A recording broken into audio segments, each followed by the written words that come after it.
শুরু হচ্ছে আজকের গল্প রোম্যান্টিক ওয়াইফ। কলমে রিমা বিশ্বাস। আচ্ছা, কোনো মানে হয়? রাত প্রায় 1টা বাজতে চলল। বাড়ির সবাই প্রায় নাকে তেল দিয়ে ঘুমাচ্ছে, অথচ তার দেখা নেই। দময়ন্তী এখন কি করে? এদের মতন তো আর চিন্তা ভাবনা পরের সম্পত্তির মতন বেঁচে দিয়ে নিশ্চিন্তের ঘুমের সুখে ডুবতে পারে না। একবার মনে হচ্ছে বিনোদ বিহারী মুখার্জির আর সবিতা মুখার্জির বেডরুমের দরজার কাছে গিয়ে জোরে কড়াটা নাড়াই। খটাখট খটাখট শব্দে যখন বুড়ো বুড়ি ধড়মড়িয়ে উঠবে, তখন দময়ন্তী বলবে, আপনারা কি মানুষ?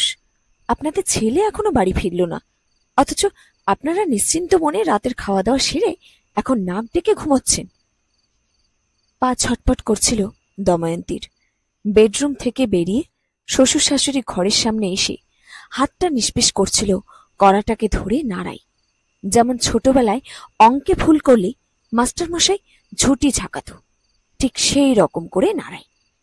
কিন্তু পারল না, হাতটা নেমে গেল। ভিতর ভিতর ঘুম ঘুমে মেঘ ডাকার মতন একটা নৈরাশ্য আর হতাশা কালো হয়ে ছড়িয়ে পড়ছিল। আস্তে আস্তে আবার নিজের শোবার ঘরে ফিরে এলো দময়ন্তী। খাটে এসে ধপ করে বসে পড়েছে।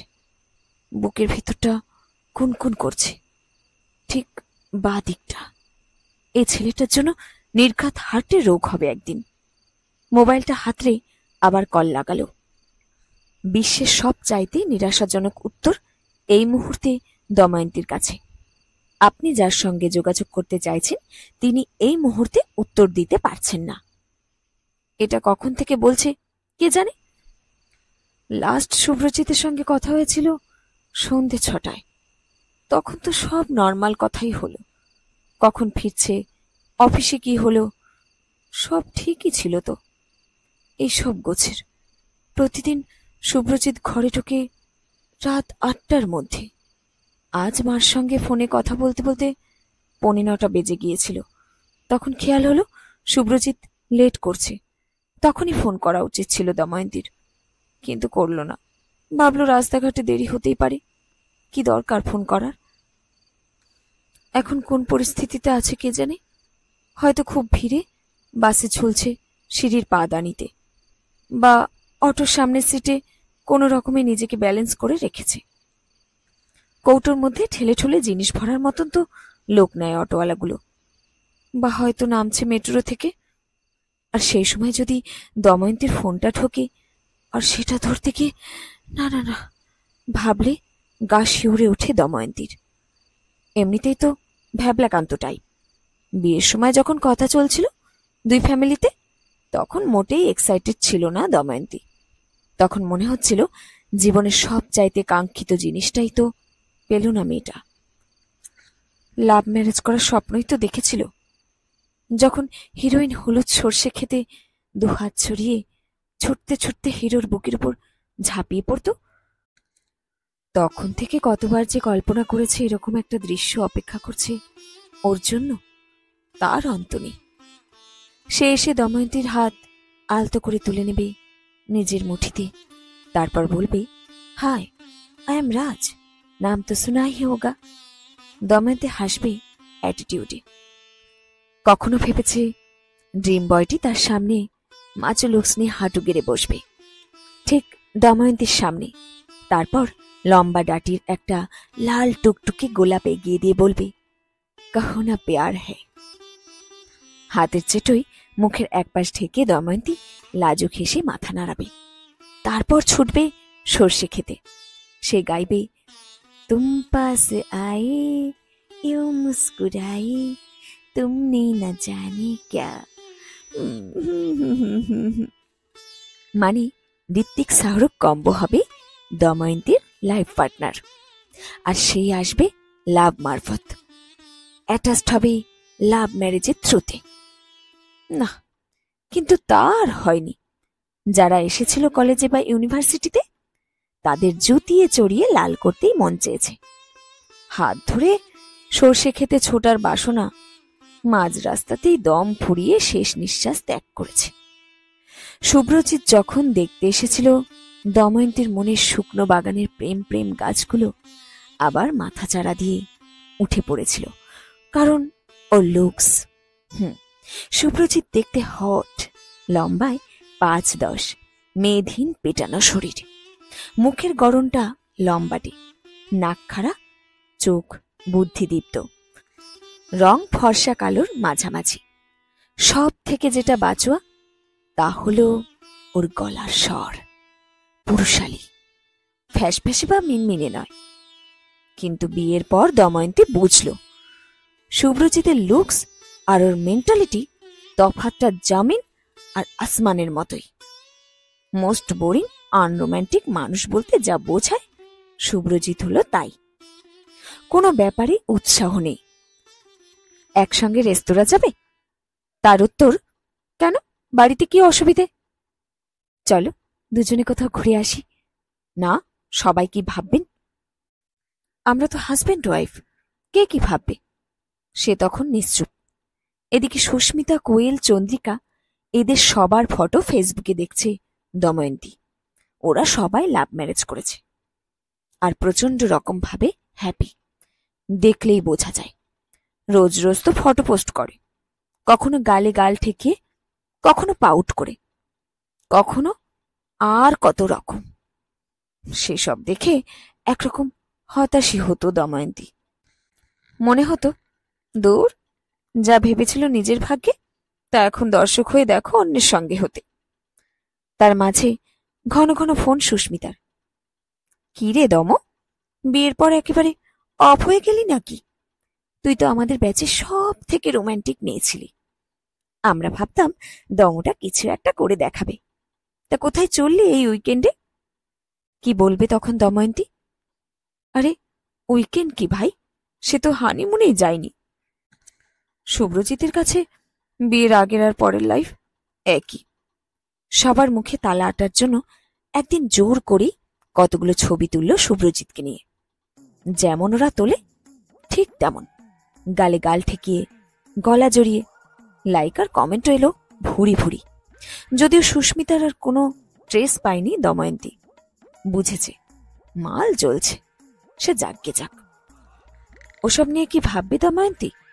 দময়ন্তীর পারদ চলল কখন, যখন সাগ্রহে শুভজিৎকে দেখালো ফেসবুক পোস্ট। উনি ল্যাপটপ থেকে শুধু একবার মুখ তুললেন, যেমন গরু মোষ জাবর কাটতে কাটতে মালিকের ডাকে মুখ তোলে, ঠিক তেমন করে।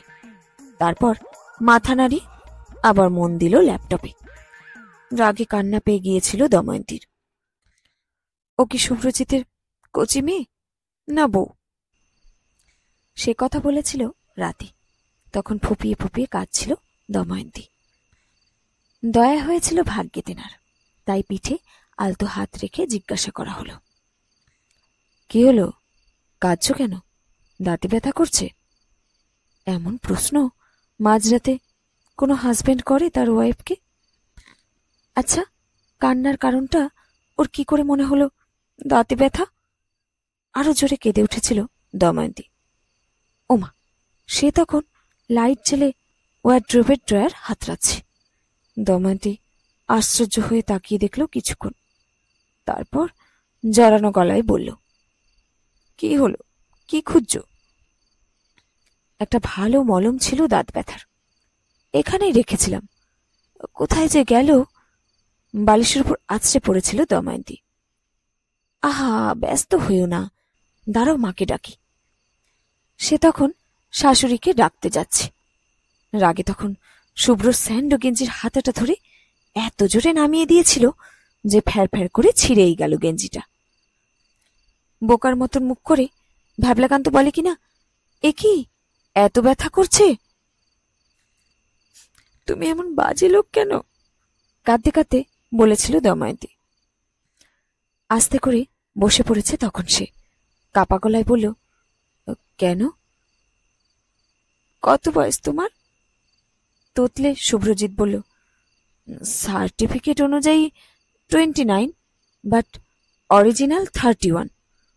আমি বারবার বাবাকে বলেছিলাম তোমাদের আমার ঠিক বয়সটা বলতে, উনি কি বলেননি? দময়ন্তী তখন কপাল চাপড়াচ্ছে। না, বলেনি। আর এখনো তুমি ভুলভাল বকছো। তোমার বয়স 31 নয়, 80, বুঝলে? কিছুক্ষণ চুপ করে থেকে হে হে হাসল সে।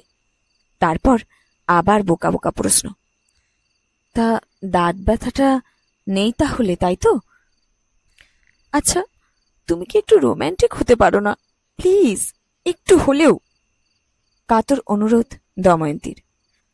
শুভ্রজিৎকে যেন প্রশ্ন করা হয়েছে। যার অ্যানুয়াল ইনকাম 1 কোটি, তার মান্থলি রোজগার কত, আর তাকে ট্যাক্সি বা কত দিতে হবে। মুখটা এমনই করে রইল শুভ্রজিৎ। দময়ন্তী কাছে সরে এসে বলল, আমার কত স্বপ্ন ছিল জানো। আমি একজন রোম্যান্টিক মানুষকে চেয়েছিলাম আমার হাজবেন্ড হিসেবে। সবার বড়রা কত কি করে। তুমি কি গো, নতুন বউকে ইমপ্রেস করতে কিছু মন চায় না তোমার? ইমপ্রেস? শুভ্রজিৎ যেন আকাশ থেকে শক্ত জমিতে ধূপ করে পড়ল। মুখটা এমনই করে রেখেছে তখন। মাথা নাড়িয়ে দমন্তী বলল, ইমপ্রেস? ইমপ্রেস করতে যাব কেন?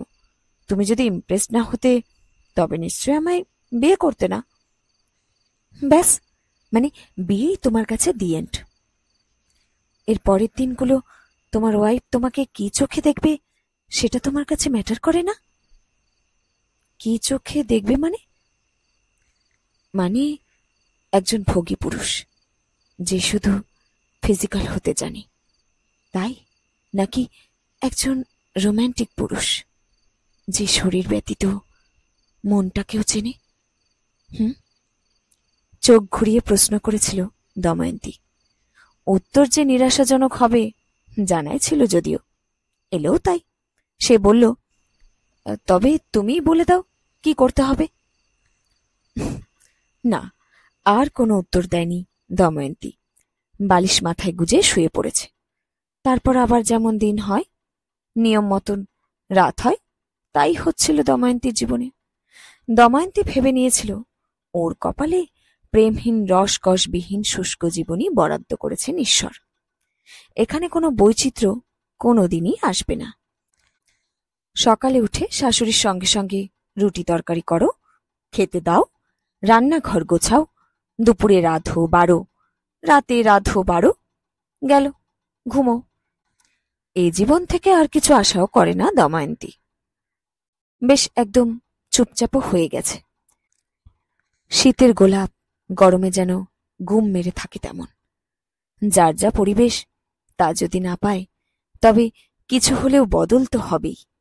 তাই চনমনে ফুর্তিবাজ কাল্পনিক মেয়েটা ধীরে ধীরে শক্তপোক্ত বাস্তবিক হয়ে উঠছিল।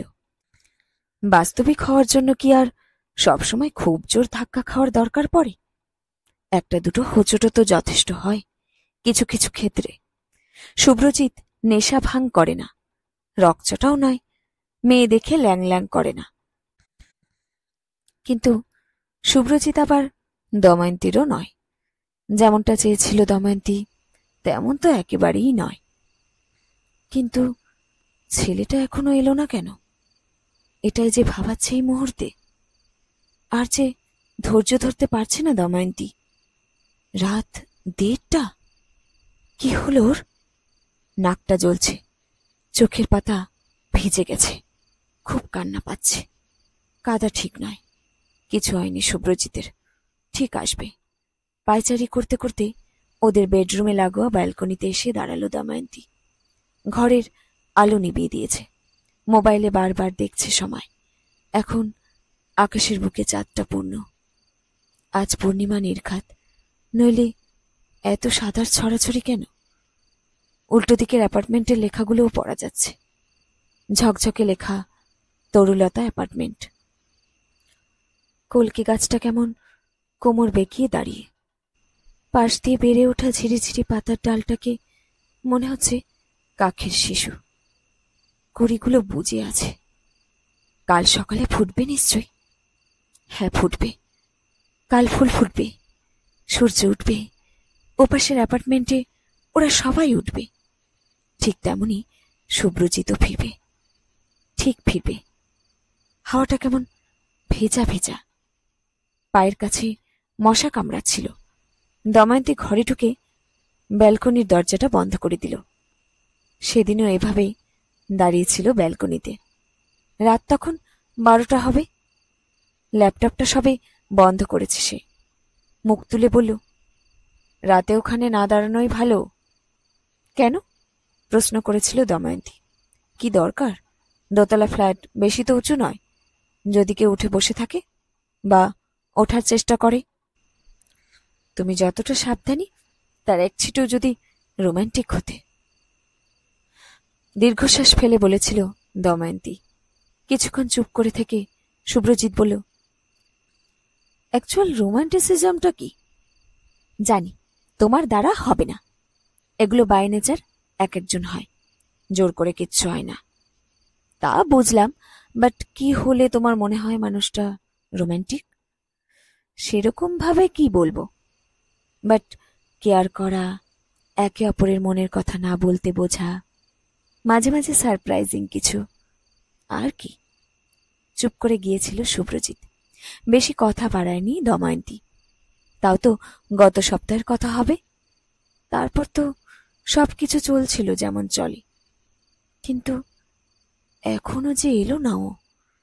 বেডরুম থেকে বেরিয়ে ডাইনিং হলে এসে কেমন যেন ধাঁধার মতো লাগছিল অন্ধকার ডাইনিং হলটাকে। যেন গিলে খেতে আসছে হলটা। সারা শরীর অবশ হয়ে আসছিল। দময়ন্তীকে এবার তমজিতের রুমের দরজাটা নক করবে। শুভ্রজিতের ছোট ভাই তমজিৎ কিছুদিন হলো টিসিএস এ ঢুকেছে। সবে ইঞ্জিনিয়ারিং পাশ করেছে তমজিৎ। বৌদির কথা শুনে ঠুনে ওকে কি তবে ডাকবে? কিন্তু যখন রাত 10টা বেজে গেল অথচ শুভ্রজিৎ এলো না, তখন তো এদের কারোরই কোনো ভ্রুক্ষেপ ছিল না। শুভ্রজিতের মাকে যখন কাচুমাচু মুখে সে কথা বলল দময়ন্তী, উনি পাত্তাই দিলেন না। বললেন, ও এক আধ দিন দেরি হয়, কলকাতার রাস্তা, রোজ দিন কি আর এক সময় কেউ ঘরে ঢুকতে পারে? তারপর ওরা 10:15টার সময় টেবিল গুছিয়ে খেতে বসে গেল। আর দময়ন্তীকেও বলল, খেয়ে নাও দময়ন্তী, সবাই মিলে লেট করে কি লাভ। তখনই কান্নাটা বুকের কাছে খোঁচা মেরেছিল। কি করে বলছেন উনি খাবার কথা? ছেলেটা যে এখনো ফিরল না। দময়ন্তী খায়নি। একবার শ্বশুর মশাইকে শুধু বলেছিল, আমার ফোনটা নট রিচেবল আসছে, তুমি একবার ট্রাই করবে বাবা? উনি খবরের কাগজে শব্দ ছক করছিলেন। কাগজ নামিয়ে রেখে বললেন, তোমার ফোনে যখন লাগেনি তখন কি আর আমার ফোনে লাগবে? তাও যখন বলছো একবার দেখি। মোবাইলটা কানে চেপে ঠোঁট উল্টে নির্লিপ্তভাবে বললেন, না, ওই একই। তারপর ধীর পায়ে নিজের ঘরে চলে এসেছে দময়ন্তী।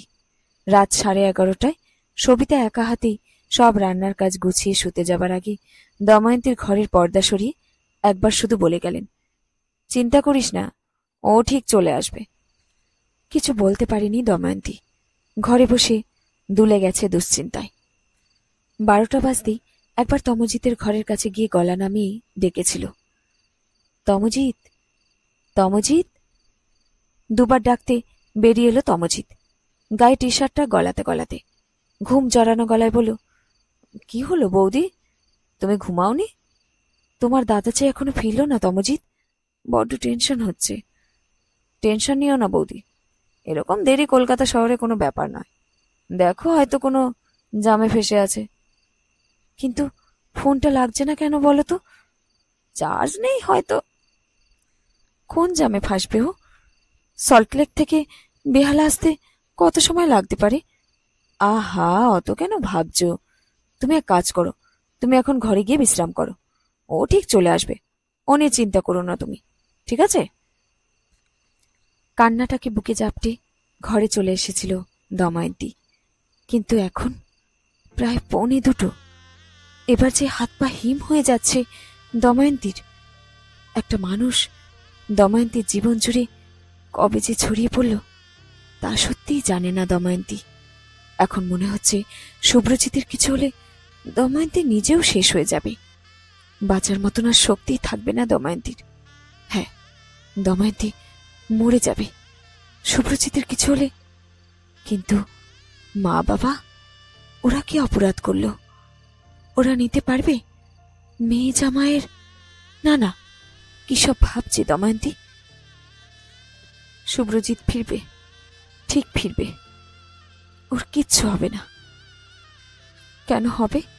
দময়ন্তী তো কারো কখনো কোনো ক্ষতি করেনি, তবে কেন এমন হবে ওর সঙ্গে?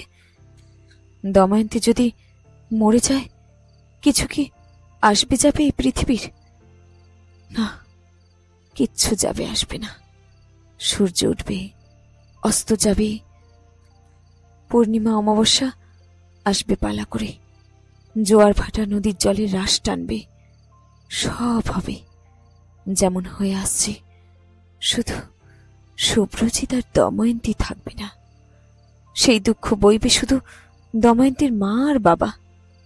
আহারে, কেন দময়ন্তী এই কষ্টটা দেবে কেন ওদের? দময়ন্তীকে কষ্ট করে মানুষ করার কি এই সাজা? না, দময়ন্তী মরবে না। কিন্তু শুভ্রজিৎ যদি না... কলিং বেলটা বেজে উঠল ঠিক সেই সময়। বুকের ভিতর জোরে একটা ধাক্কা দিল কলিং বেলের বৈদ্যুতিক ধ্বনিতে। পড়িমড়ি করে দময়ন্তী ছুটল দরজা খুলতে। অন্ধকারে পায়ে জোরে আঘাত খেল সোফার পায়ায়, তারপর হাঁটুতে ঠক্কর খেল টেবিলের কোনায়। দরজার উপর একরকম আছড়ে পড়েছিল দময়ন্তী। বুকটা ধরপড় করছে, হাত কাঁপছে, শ্বাস পড়ছে ঘন ঘন। কিন্তু খোলার আগে একবার জিজ্ঞেস করল, কে? লাইট জ্বালার বুদ্ধিও হয়নি।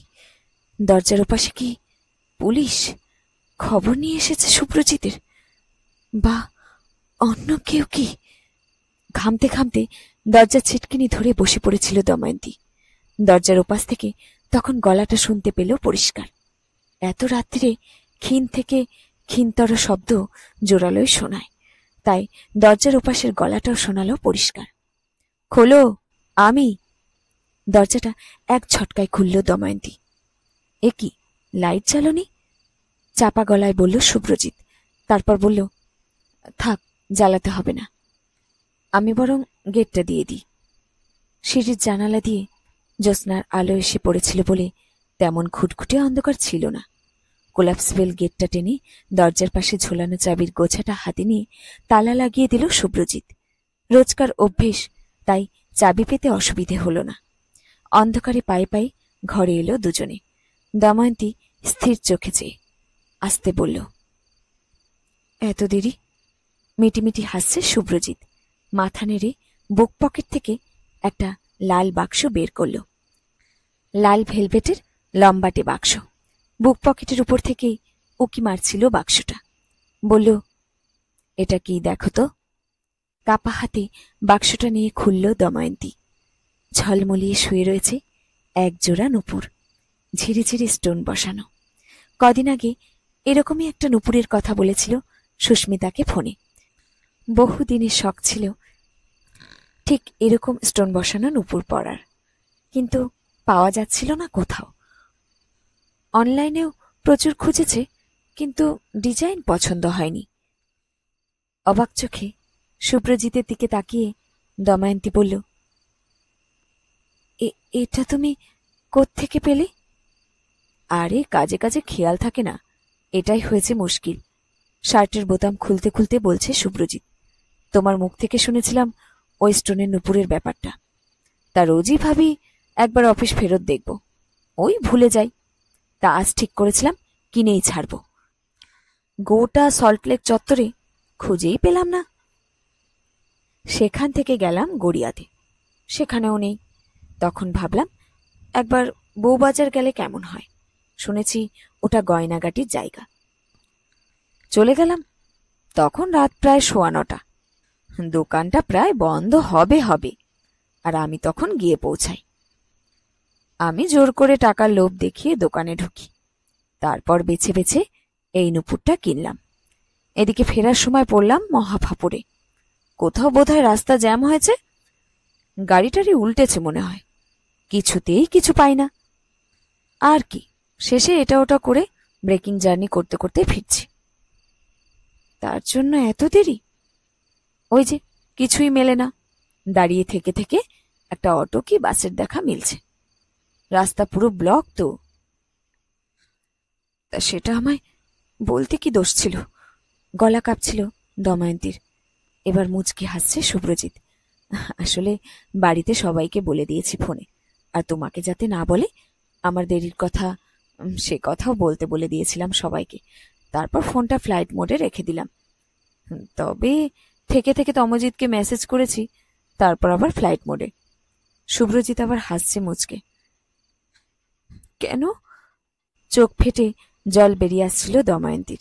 শুভ্রজিৎ বলল, ওই যে তুমি বলো রোম্যান্টিক হতে, আর সেটা হতে হলে মাঝে মধ্যে সারপ্রাইজ দিতে হয়, তাই।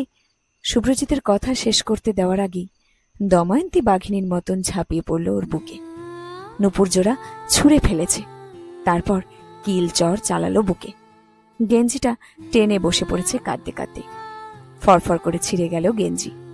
মেঝেতে বসে ফুলে ফুলে কাঁদছে দময়ন্তী। শুভ্রজিৎ বসে পড়েছে ওর পাশে। এ কি, এমন করে কেউ কাঁদে? কাঁদছ কেন? জড়ানো গলায় দময়ন্তী বলল, তুমি তুমি কেন কেন এমন বলবে?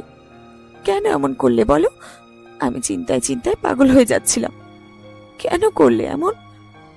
শুভ্রজিৎ আস্তে উঠে পড়ে এপাশ ওপাশ দেখে মাঝের এক কোণ থেকে নুপুর জোড়া তুলে নিয়ে এলো।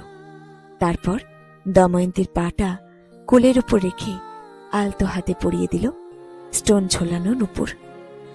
ধীর স্বরে বলল, because I love my romantic wife. দময়ন্তীর চোখের জল শুকিয়ে গেছে। শুভ্রজিতের দিকে চেয়ে রয়েছে ফেল ফেলিয়ে। Romantic wife? ঘরের কোণে কোণে ছড়িয়ে যাচ্ছিল শব্দ দুটো, রোম্যান্টিক ওয়াইফ, রোম্যান্টিক ওয়াইফ। বাইরের জ্যোৎস্না জানালা ঠেলে ভিতরে ঢুকতে চাইছে। মেহি সাদা আলো ফ্যাকাশে করে দিচ্ছিল ঘরের মিশমিশি অন্ধকারটাকে। শব্দ দুটো তখনও ঘুরছে, ফিসফিস করে চলেছে, রোম্যান্টিক ওয়াইফ, রোম্যান্টিক ওয়াইফ। শেষ হলো আজকের গল্প রোম্যান্টিক ওয়াইফ, কলমে রিমা বিশ্বাস। গল্পটি সংগৃহীত হয়েছে ফেসবুক পেজ থেকে। ফেসবুক পেজের নাম রিমা বিশ্বাসের কলমে। বাংলায় টাইপিং করবেন, ফেসবুকে গিয়ে সার্চ বাটনে সার্চ করবেন রিমা বিশ্বাসের কলমে বলে, তাহলে গল্পগুলি পেয়ে যাবেন।